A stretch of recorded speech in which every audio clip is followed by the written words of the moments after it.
नमस्कार दोस्तों, मैं हूं ब्रजेश श्रीवास्तव। आप देख रहे हैं हमारा खास शो टॉक विद ब्रजेश। आज बात होगी दुनिया में सबसे ऊंची भगवान शिव की उस प्रतिमा की जिसे राजसमंद में स्थापित किया गया है। आज मोरारी बापू ने उसका लोकार्पण किया। 369 फीट ऊंची भगवान शिव की प्रतिमा को नाम दिया गया है स्टैच्यू ऑफ बिलीफ, यानी विश्वास स्वरूपम। तमाम खूबियों से युक्त भगवान शिव की यह दुनिया की सबसे ऊंची प्रतिमा है। जाहिर तौर पर 369 फीट की ऊंचाई में अब तक दुनिया की कोई भी प्रतिमा नहीं बनाई गई है। जाहिर तौर पर इस प्रतिमा को बनाने में लंबा श्रम खर्च हुआ, पैसा खर्च हुआ, टेक्नोलॉजी भी अपडेटेड तरीके से जो है इसकी लगी। 10 सालों में 50,000 से ज्यादा मजदूरों और कारीगरों की मेहनत के बाद राजसमंद में भगवान शिव की ये विशालकाय प्रतिमा बन करके तैयार हुई है।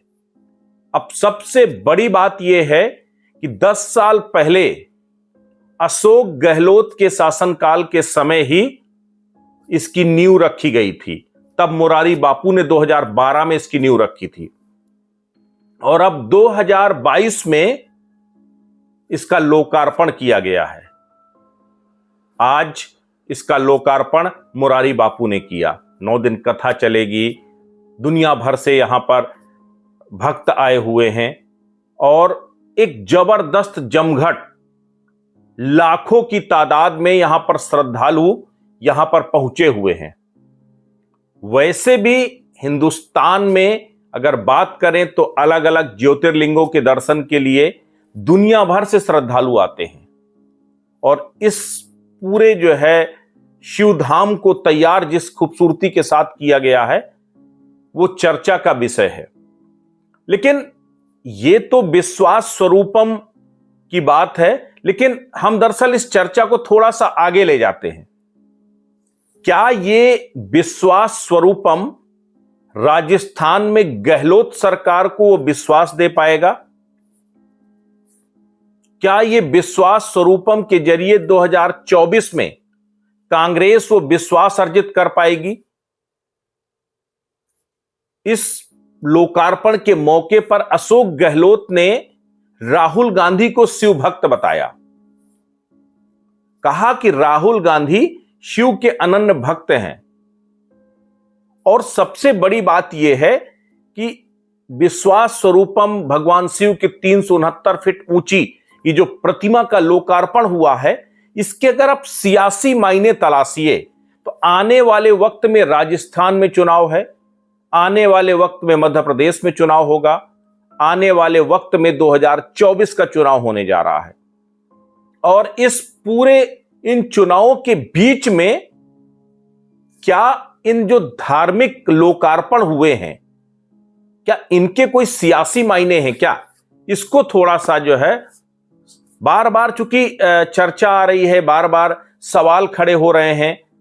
प्रधानमंत्री नरेंद्र मोदी की धार्मिक यात्राओं का जिक्र होता है, प्रधानमंत्री नरेंद्र मोदी के केदारनाथ पुनर्निर्माण का जिक्र होता है, बद्रीनाथ में उनके पुनर्निर्माण के कामों का जिक्र होता है। अभी कुछ दिन पहले ही मध्य प्रदेश में महाकाल लोक का लोकार्पण किया था प्रधानमंत्री नरेंद्र मोदी ने। महाकाल लोक जिसे कहा गया उज्जैन में बाबा महाकाल का वो स्वप्न लोक बनकर के तैयार हो गया, इतना खूबसूरत कि जहां नजर ही नहीं टिकती।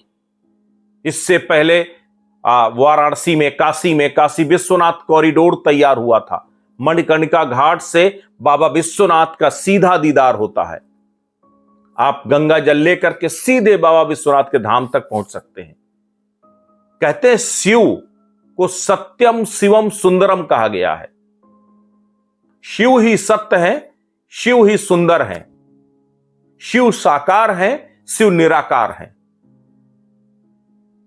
तो शिव को साक्षात साकार ब्रह्म के तौर पर स्वीकार किया गया है और जो शिव की सत्ता है वो अपने आप में अद्भुत है।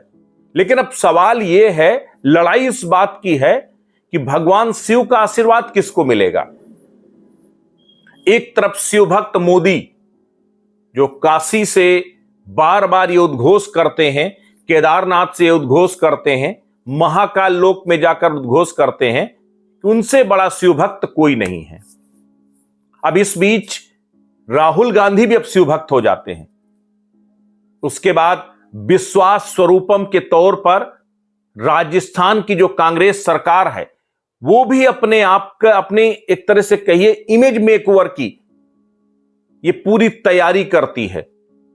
महाकाल लोक का क्रेडिट भी जो है कांग्रेस लेती है, कहती कमलनाथ सरकार के समय में ही महाकाल लोक की बुनियाद रखी गई थी और महाकाल को तैयार करने का जो शुरुआत था, उसका निर्माण कार्य की शुरुआत थी, वो कमलनाथ की सरकार के समय ही हुई थी। ऐसे में इसका क्रेडिट कांग्रेस को जाता है। अब वहीं राजस्थान में विश्वास स्वरूपम स्टैच्यू ऑफ बिलीफ का लोकार्पण हो गया। अब सबसे बड़ी बात यह है कि एक तरफ स्टैच्यू ऑफ बिलीफ है, दूसरी तरफ महाकाल लोक है, तीसरी तरफ काशी विश्वनाथ कॉरिडोर है। क्या इन धार्मिक गौरवों का सियासत में इस बार कोई उपयोग होने वाला है? अभी कई लोग प्रधानमंत्री नरेंद्र मोदी की इस पूरे जो धार्मिक गौरव का उद्घोष है, इसको लेकर सवाल खड़े कर रहे थे। कह रहे थे 2024 में दरअसल बीजेपी के पास कुछ मुद्दा है नहीं, बीजेपी के पास उन तमाम सवालों से मुंह फेरने का एकमात्र सबसे सफल जरिया है, वो है ये धार्मिक गौरव। जब लोग बेरोजगारी का जिक्र करते हैं, जब लोग भुखमरी का जिक्र करते हैं, जब लोग जो है कहीं ना कहीं जो है महंगाई का जिक्र करते हैं, तो इन तमाम सवालों का एक ही हल है, वो है ये धार्मिक गौरव। जिस तरीके से प्रधानमंत्री नरेंद्र मोदी, वो फिर चाहे काशी विश्वनाथ हो, महाकाल लोक हो, या फिर जो है केदारनाथ और बद्रीनाथ धाम, इन तमाम जगहों में, अयोध्या में राम मंदिर में रामलला के दर्शन करने प्रधानमंत्री पहुंचते हैं, दीपोत्सव में प्रधानमंत्री पहुंचते हैं, तो एक अलग तरीके की धार्मिक नेता की छवि नरेंद्र मोदी की लगातार बनती जा रही है और जिसको लेकर के मुझे लगता है शायद विपक्ष में अकुलाहट है, व्याकुलता है। और इसीलिए अब एक प्रतिस्पर्धा चल पड़ी है कि कौन बड़ा धार्मिक है, कौन ज्यादा धर्म को मानने वाला है, कौन ज्यादा धार्मिकता के आधार पर लोगों को अपने साथ कर सकता है। तो ये लगातार, आपको याद होगा 2019 के चुनाव से पहले राहुल गांधी को अपना जनेऊ दिखा करके कहना पड़ा था कि देखिए मैं भी जो है देवताओं को मानता हूं, मैं भी ईश्वर को मानने वाला हूं, मैं भी वो संस्कारी हूं। तो ये जो लड़ाई है, ये कोई आज की नहीं है। धर्म की बुनियाद पर सियासत युगों युगों से होती रही है, लेकिन सियासत में धर्म हावी नहीं होता था, लेकिन अब सियासी ही पूरी जो है, सियासत ही पूरी धर्म की बुनियाद पर चलने लगी है। या कहिए कि धर्म के बगैर सियासत की अब कोई कल्पना नहीं है। आप याद कीजिए, भारतीय जनता पार्टी का तो अभ्युदय ही इस राम मंदिर आंदोलन के साथ हुआ। उसके बाद लगातार 2 सीटों से राम मंदिर आंदोलन की लड़ाई लड़ते लड़ते बीजेपी आज न सिर्फ जो है 60% राज्यों की सत्ता में है, बल्कि केंद्र की सत्ता में भी कई कई बार काबिज हो चुकी। तो यह सफल फार्मूला है, इससे कोई इंकार नहीं कर सकता। और मुझे लगता है कि यही वजह है कि अब हर एक राजनीतिक दल, अभी हाल ही में अरविंद केजरीवाल, चूंकि नए नए कॉम्पिटिटर पैदा हुए हैं, नए नए कॉम्पिटिटर आए हैं सियासी मैदान में, जो बीजेपी को, प्रधानमंत्री नरेंद्र मोदी को कड़ी चुनौती देने का मंसूबा पाल रखे हैं। गुजरात में जबरदस्त टक्कर दे रहे हैं बीजेपी को। गुजरात में एक एक वो चाल जो बीजेपी चला करती थी, अब केजरीवाल चलते नजर आ रहे हैं। अभी उन्होंने एक बड़ा सिगुफा छोड़ा, एक प्रेस कॉन्फ्रेंस किया, प्रधानमंत्री को एक पत्र लिखा और उस पत्र में लिख करके गुहार लगा डाली कि अब नोटों में गांधी जी के साथ साथ लक्ष्मी गणेश जी की भी जो है आप वो चित्र लगा दीजिए, क्योंकि गणपति विघ्न हरता है और वो सारा विघ्न हरेंगे। देश विकासशील देश से विकसित देश बन जाएगा, देश जो है आर्थिक उन्नति के पथ पर चला जाएगा। तो वो तमाम चीजें कहीं ना कहीं उन्होंने भी एक धार्मिक पैंतरा खेला। इसके जरिए वो कहीं ना कहीं कंट्राडिक्ट करते चले आए। जो उनके पार्टी के नेता राजेंद्र पाल गौतम ने जिस तरह हिंदू धर्म का जो है मुखालफत की और उसके बाद बौद्ध धर्म अपनाने की अपील की, 22 प्रतिज्ञाओं के जरिए हिंदू देवी देवताओं के वो स्वरूप को, उनके अस्तित्व को नकारा, उससे अरविंद केजरीवाल को नुकसान हो रहा था। उन्हें लग रहा था कि उनका वोट बैंक जाने वाला है और इसीलिए उन्होंने ये एक धार्मिक पैंतरा खेला कि लक्ष्मी गणेश की मूर्तियां अब नोटों में लगाई जाए। अब सवाल यह है कि अगर नोटों में लक्ष्मी गणेश की मूर्तियां लगेंगी तो फिर बाकी वो सेकुलरिज्म कहां चला गया?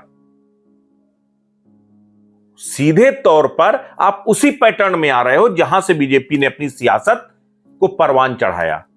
अब कुछ इसी तरीके से इस विश्वास स्वरूपम को भी क्या राजनीतिक फायदे के लिए अशोक गहलोत और कांग्रेस इस्तेमाल करेगा? क्या विश्वास स्वरूपम के जरिए राजस्थान की सियासत में कांग्रेस एक बार फिर वो विश्वास अर्जित कर पाएगी? करेली से लेकर राजस्थान के अलग अलग कोनों में हुई सांप्रदायिक हिंसा के बाद राजस्थान की गहलोत सरकार पर सवाल खड़े हुए थे कि हिंदुओं की सुरक्षा करने में गहलोत नाकाम है। लगातार दलितों के ऊपर उत्पीड़न, लगातार हमले, सांप्रदायिक दंगे, वो तमाम चीजें थी जो सरकार के उस पर एक दाग था। तो उस दाग को मिटाने का काम क्या ये विश्वास स्वरूपम करेगा? क्या विश्वास स्वरूपम के जरिए गहलोत की सरकार एक बार फिर जनता के मन में वो अपनी आध्यात्मिक छवि बनाने में कामयाब रहेगी? लोगों को यह समझाने में कामयाब रहेगी कि हमने शिव की दुनिया की सबसे ऊंची मूर्ति का लोकार्पण करके, उनकी सबसे ऊंची मूर्ति को बनवा करके जो है हमने अपने धार्मिक होने का परिचय दे दिया है?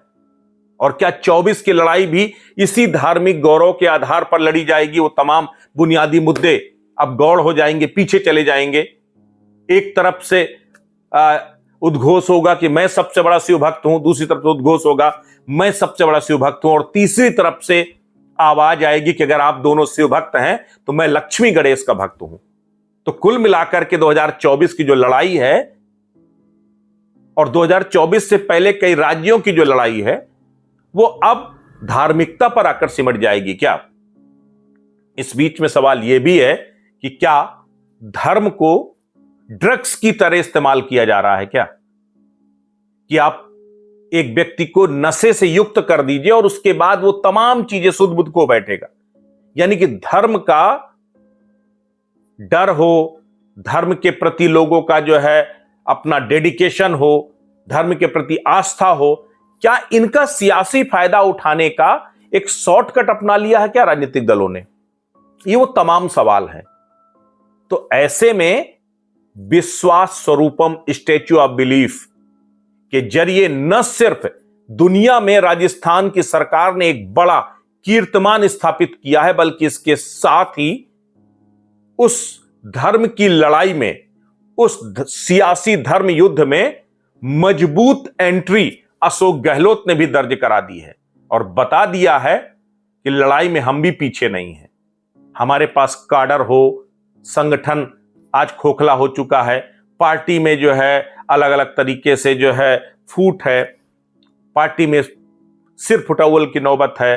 वो तमाम मुद्दे अलग किनारे कर दीजिए, लेकिन हमारे साथ भी शिव हैं। बीजेपी के साथ तो शिव पहले से थे, क्योंकि जब शिव का सबसे बड़ा भक्त पार्टी का मुखिया है, पार्टी की तरफ से जो है प्रधानमंत्री है, देश का प्रधानमंत्री है, तब भला उन्हें शिव भक्त होने का परिचय नहीं देना पड़ेगा। लेकिन इसी बीच वो तमाम धार्मिक जो नेता हैं, जो धार्मिकता की उपज हैं सियासत में, वो अचानक पैदा हो रहे हैं। वो नेता जो टोपी पहन करके खुद को एक तरह से वो अगर ये कहें कि सेकुलरिज्म का चोला ओढ़ करके चल रहे थे, वो अचानक पता नहीं क्यों इतने स्पिरिचुअल नजर आ रहे हैं। ये स्पिरिचुअलिटी का पॉलिटिक्स से सीधे तौर पर कोई कनेक्शन है, और वो कनेक्शन ये बताता है कि 24 की लड़ाई धर्म युद्ध पर लड़ी जाएगी। 24 की लड़ाई में धर्म युद्ध होने जा रहा है।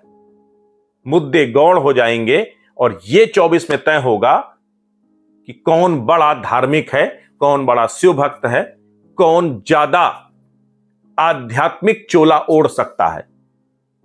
तो तैयार रहिए 24 के इस धर्म युद्ध के लिए। हमारा उद्देश्य किसी की आस्था पर चोट पहुंचाना नहीं। हम भी सनातनी हैं, हम भी आस्थावान हैं, उद्देश्य वो नहीं। लेकिन जिस तरीके से देवी देवताओं के नाम पर ये पूरी सियासत हो रही है, उसमें यह चर्चा लाजमी है कि क्या अब सिर्फ धर्म ही वो मुद्दा बचा है जिसके आधार पर सियासत होगी, जिसके आधार पर तय होगा कि कौन राज करेगा और कौन सत्ता से बाहर जाएगा।